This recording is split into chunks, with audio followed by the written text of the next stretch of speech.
Good morning, everyone. Friends, to stay fit and healthy, welcome to our channel Stay Fit and Healthy with Payal and Madhumita. বন্ধুরা, আশা করি আপনারা আগের ভিডিওটি দেখেছেন। এই ভিডিওটি তারই দ্বিতীয় পার্ট। যারা হাঁটুর সমস্যায় ভুগছেন তাদের জন্য এই এক্সারসাইজগুলি খুবই উপকারী।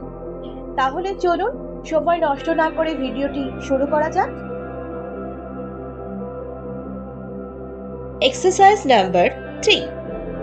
প্রথমে পা দুটোকে সোজা করে বসবেন এবং আপনার মেরুদণ্ডটি যেন টান টান সোজা হয়ে থাকে সেটি খেয়াল রাখবেন। এই অবস্থায় থেকে ডান পায়ের ওপর বাঁ পাটিকে তুলে সোজা এবং টান টান হয়ে বসতে হবে। এরপর ডান হাতটিকে মুঠো করে এবং বাঁ হাত দিয়ে মুঠোটিকে শক্ত করে চেপে ধরতে হবে। ঠিক একইভাবে আপনারা হাঁটুর নিচে হাতটিকে রেখে হাতের মুঠোর ওপর ভর দিয়ে আপনার পা দুটিকে ওপরের দিকে তোলার চেষ্টা করবেন, ঠিক যতটুকু আপনি তুলতে সক্ষম হবেন। এই অবস্থায় 8 থেকে 10 সেকেন্ড রাখবেন এবং তারপর আস্তে আস্তে পা দুটিকে নামিয়ে হাতের মুঠো আলগা করে নিয়ে 1 থেকে 2 সেকেন্ড হাত এবং পাটিকে বিশ্রাম নিয়ে পুনরায় একই পদ্ধতিতে আপনারা বাঁ পায়ের ওপর ডান পাটিকে তুলে পুরো পদ্ধতিটি করার চেষ্টা করবেন। এইভাবে আপনারা কমপক্ষে 5 থেকে 6 বার দুটি পায়ে পরিবর্তন করে এক্সারসাইজটি করার চেষ্টা করবেন।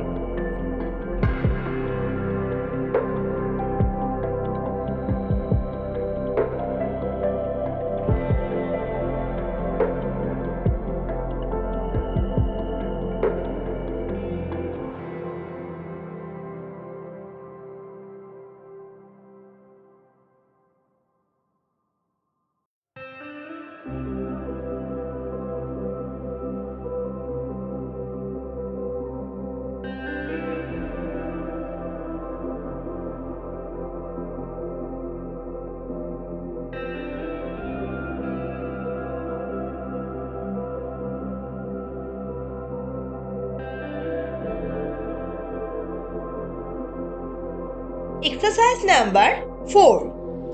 আপনারা পা দুটিকে সোজা রেখে বসবেন এবং এক্ষেত্রেও আপনার মেরুদণ্ডটি সোজা অবস্থায় রাখবেন। তারপর ডান পায়ের বুড়ো আঙুলের মধ্যে ওড়নাটিকে রেখে ওড়নাটির 2 প্রান্তটিকে নিজের 2 হাতের মধ্যে জড়িয়ে নিয়ে মেরুদণ্ড ও পাটিকে টান টান সোজা অবস্থায় রেখে আস্তে আস্তে নিজের দিকে ওড়নার দ্বারা টেনে পাটিকে ওপরের দিকে তোলার চেষ্টা করবেন। তারপর এই অবস্থায় 8 থেকে 10 সেকেন্ড আপনার পাটিকে রাখার চেষ্টা করবেন। তারপর আস্তে আস্তে আপনার ওড়নার বাঁধনটি আলগা করে পাটিকে নিচে রেখে 1 থেকে 2 সেকেন্ড বিশ্রাম নিয়ে পুনরায় একই পদ্ধতিতে বাঁ পায়ের বুড়ো আঙুলের মধ্যে ওড়নাটিকে রেখে এই এক্সারসাইজটি করবেন। এই এক্সারসাইজটি প্রতিটি পায়ে কমপক্ষে 5 থেকে 6 বার করার চেষ্টা করবেন।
বন্ধুরা, এই ভিডিওটি আপনাদের কেমন লাগলো সেটি কমেন্ট বক্সে লিখে জানাবেন। আর যদি এই ভিডিওটি আপনাদের ভালো লেগে থাকে তাহলে অবশ্যই লাইক, শেয়ার এবং সাবস্ক্রাইব করে দেবেন এবং পাশে থাকা বেল আইকনটি প্রেস করে দেবেন, যাতে পরবর্তী ভিডিওটি সবার আগে আপনার কাছে পৌঁছে যায়। ভালো এবং সুস্থ থাকার জন্য আমরা নতুন ভিডিও নিয়ে খুব তাড়াতাড়ি ফিরে আসবো। আর